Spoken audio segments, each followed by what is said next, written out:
చూస్తున్నాం హైదరాబాద్ లోని రాజేంద్ర నగర్ బండ్లగూడలో 12 ఏళ్ల విద్యార్థి మిస్సింగ్ కలకలం రేపుతోంది. రాత్రి చిట్టి డబ్బులు ఇవ్వడానికి బయటకు వెళ్లిన సాయి చరణ్ తిరిగింటికి రాలేదు. ఎంతకి ఇంటికి తిరిగి రాకపోవడంతో కుటుంబ సభ్యులు చుట్టుప్రక్కల వెతికినా లాభం లేకుండా పోయింది. ఎక్కడ ఆచూకీ లభించకపోవడంతో విద్యార్థి తల్లి రాజేంద్ర నగర్ పోలీసులను ఆశ్రయించారు. ఇక దీనిపై మరింత సమాచారం మా ఇన్పుట్ ఇన్ఛార్జ్ శ్రీనివాస్ తెలియజేస్తారు. శ్రీనివాస్ చెప్పండి, మీ దగ్గర ఉన్న అప్డేట్స్ ఏంటి?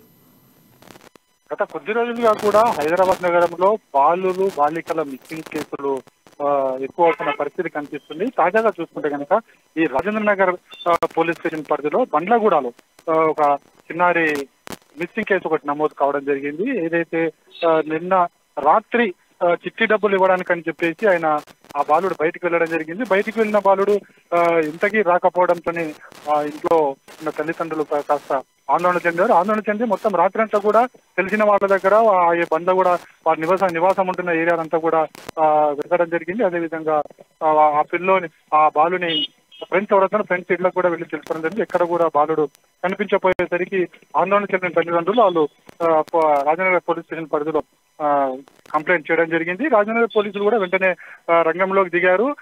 అవసరమైన చోట్ల సీసీ కెమెరాల ఫుటేజ్ కూడా పరిశీలించడం జరిగింది. అయితే ఈ సీసీ కెమెరా ఫుటేజ్ ఎక్కడ కూడా బాలుడు కనిపించలేదు. సో పోలీసులు కూడా కేసును నమోదు చేయడం జరిగింది. పోలీసులు ఇప్పుడు దర్యాప్తు కొనసాగిస్తున్నారు.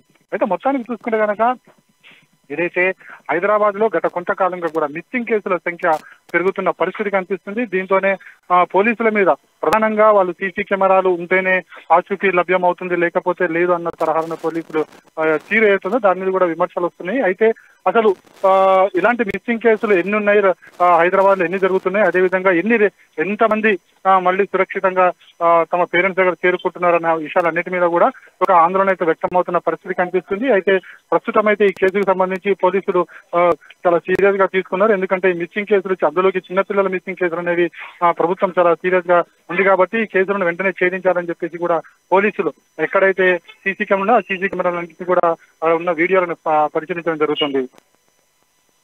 రైట్, అయితే శ్రీనివాస్, అయితే మనము ఈ మధ్య కాలంలో మిస్సింగ్ కేసులు బాగానే చూస్తూ ఉన్నాం. అయితే బాలుడు సాయి చరణ్ అసలు ఏ టైంకి ఇంటి నుండి బయలుదేరాడు?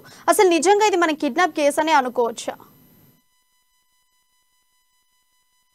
అంటే రాత్రి సమయంలో అంటే ఎయిట్ ఆ టైంలో అంటే చిట్టి పైసలు ప్రతి నెల కూడా చిట్టి పైసలు వసూలు చేసుకోవడానికి అదేవిధంగా ఇవ్వడానికి తల్లిదండ్రులు పంపిస్తుంటారు. అదే విధంగానే పంపించడం జరిగింది. కానీ ఇక్కడ చూసుకుంటే కనుక వెళ్ళిన బాలుడు మళ్ళీ తిరిగి రాకపోవడము అనేది ఇక్కడ ప్రధానంగా ఒక ప్రశ్నార్థకంగా కనిపిస్తుంది. ఎందుకు బాలుడు ఎక్కడికి వెళ్ళాడు, ఎవరింటికి వెళ్ళాడు, అదేవిధంగా చివరిగా ఎవరింటికి వెళ్ళి పైసలు ఇచ్చాడు, లేదా ఇక్కడ డబ్బులు ఇచ్చాడా లేదా, అన్ని కోణాల్లో కూడా పోలీసులు ఇన్వెస్టిగేషన్ అయితే చేస్తున్నారు.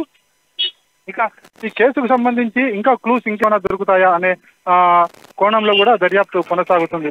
ముఖ్యంగా అయితే పోలీసులు ఇప్పటి వరకు కూడా డిపెండ్ అయింది సీసీ కెమెరా మీద. సీసీ కెమెరాలో ఇప్పటివరకు ఎలాంటి ఫుటేజ్ కూడా వాళ్ళకి లభ్యం కాలేదని తెలుస్తుంది. అయితే ఇది కాకుండా ఇన్వెస్టిగేషన్ పరంగా కూడా చూసుకుంటే కనుక ఎవరెవరిని బాలుడు కలిశారు, అసలు వీళ్ళు చిట్టీలు ఎవరితో వేస్తున్నారు, అదేవిధంగా ఎప్పుడైనా ఇలాంటి సంఘటన జరిగిందా లేదా అన్న కోణంలో కూడా పోలీసులు దర్యాప్తు చేస్తున్నారు. ఇక చిన్నపిల్లల మిస్సింగ్ కేసులకు సంబంధించి కూడా ఇది ఒక ఆందోళన చెందాల్సిన విషయంగా భావించాలి. ఎందుకంటే ప్రతిరోజు కూడా మిస్సింగ్ కేసుల సంఖ్య పెరుగుతుంది. అందులో కూడా చిన్నపిల్లల మిస్సింగ్ కేసుల సంఖ్య ప్రతిరోజు కూడా ఒకటో రెండో మిస్సింగ్ కేసులు, అందులో చిన్నపిల్లలు, అది బాలికలు కావచ్చు బాలురు కావచ్చు, వీరన్నిటిని కూడా మిస్ అవుతున్నారు. అందులోకి రికవరీ అవుతున్నారు. ఇంతమంది మళ్ళీ సురక్షితంగా వెనక్కి చేరుకుంటున్నారన్న దానికి సంబంధించి కూడా ఇప్పటివరకు కూడా పోలీసులు ఎప్పటికప్పుడు డేటా రిలీజ్ అయితే చేయడం లేదు. అదేవిధంగా తల్లిదండ్రులు కూడా వాళ్ళ బాధ్యతగా ఎప్పుడైతే మిస్సింగ్ జరిగింది అని తెలిసిన పోలీస్ స్టేషన్ కంప్లైంట్ ఇస్తారో, దొరికిన తర్వాత అంతే బాధ్యతగా వెళ్ళి ఆడ బాలుడు దొరికారు. Right, thank you Srinivas, thank you.